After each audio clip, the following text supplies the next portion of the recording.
So then in terms of customer interviews then, we know that if we've got reason to believe an applicant may be homeless or threatened with homelessness, then we have to undertake inquiries. And if we're satisfied that the applicant is homeless or threatened with homelessness within 56 days, where they're eligible, then we have to carry out an assessment which will lead to a personalised housing plan. So as we've said already this morning, officers won't be focusing on investigations relating to priority need or intentionality. The interviews are going to be less investigative and more supportive so that we can, in the sort of nature of the Act, enable and support customers to focus on change. I think we've put this up really, again, you know, we've got a room full of managers, so this is really about sort of thinking about the staff that are going to be delivering the interviews on your behalf and how we're ensuring that change is happening, if it hasn't already. So this is directly from the Code of Guidance. Applicants should be encouraged to share information without fear that this will reduce their chances of receiving support. And questions should be asked in a sensitive way, with an awareness that the applicant may be reluctant to disclose personal details if they lack the confidence that their circumstances will be understood and considered sympathetically. Housing authorities should ensure staff have sufficient skills and training to conduct assessments, so not investigations, assessments of applicants who may find it difficult to disclose their circumstances. So again, it's just sort of reinforcing that around how we're going to be looking at interviews moving forward. So just then a quick look at motivational interview techniques. So that you can see on the screen there that we're looking here at two different interview techniques. Investigative interviewing, which is very much based on fact finding. We're looking at reliable information in order to discover the facts of a case. Motivational interviewing is very different in the way that it's composed, in that it's a person-centred and very goal-orientated approach. And what we're actually doing is trying to motivate the person's, enhance the person's motivation for change. So there are four key principles to motivation in interviewing. The first one is working in partnership. So this is a collaboration between the local authority and the customer. Although we may be the experts within this field, actually this is recognising that the customer has their own skills as well, and they can bring something to the table in terms of our collaborative relationship. Acceptance is the next principle, and this is about accepting the client's autonomy. They have their own opinion of their situation and what might work best for them. They have their own strengths and their own perspective. Compassion is the next principle, and this is about keeping our customer at the heart of the process. The Act very much focuses us on that, and that's very central to the skill of motivational interviewing.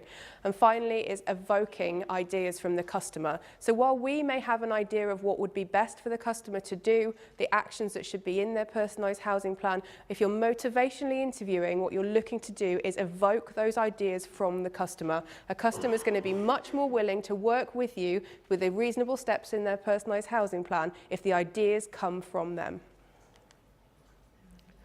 So there are four processes of motivational interviewing, and generally they will go in this order. So the first part is engaging. We have to establish a relationship of trust between our officers and the customer.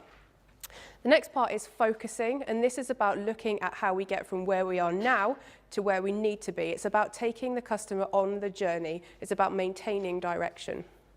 Evoking features here as well in terms of the processes. So what we're looking at doing is promoting a customer's motivation for change. So we're looking to get them to identify what changes they need to make to move in the direction that we want them to move in. And the fourth one is planning, and this really fits very well with our personalised housing plan, in that we need to develop a change plan that our customer agrees to and is willing to implement. And that's why if our ideas can come from our customer, then they're going to be more willing to take that journey. Okay, so again, motivational interviewing, there's four key skills for your officers.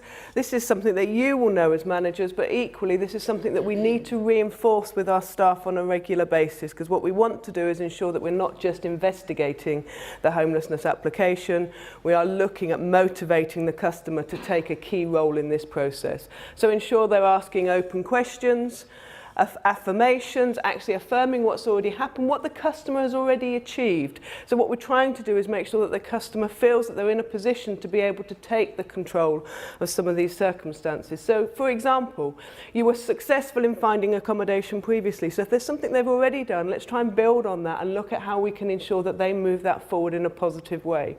Reflect on what's being said and reflect on how the customer is actually feeling. So what I understand is that you. And then finally, summarising. What we do need to ensure is there's only one version of the truth, so everybody leaves the interview with the same understanding. So if the officer at the end of the interview is summarising what's been said and what the expectations are, when we're putting our personalised housing plans together and confirming those actions, this isn't a surprise to the customer because they know exactly how we've got there. So Hart District Council are one of the trailblazing authorities, and they've very much been looking at this approach to staff interviews for quite a while. And one of the questions they focus on with the customer isn't, okay, what is your housing issue? They acknowledge that actually the customers come in for advice and support with housing, but they actually focus on, okay, well, this is the issue now, but tell me about a time in your life when things were going well. Okay, how did you do that? What was happening? How can we replicate that going forward? So it's a very, very different approach to what we're used to, but it does bring different results as well.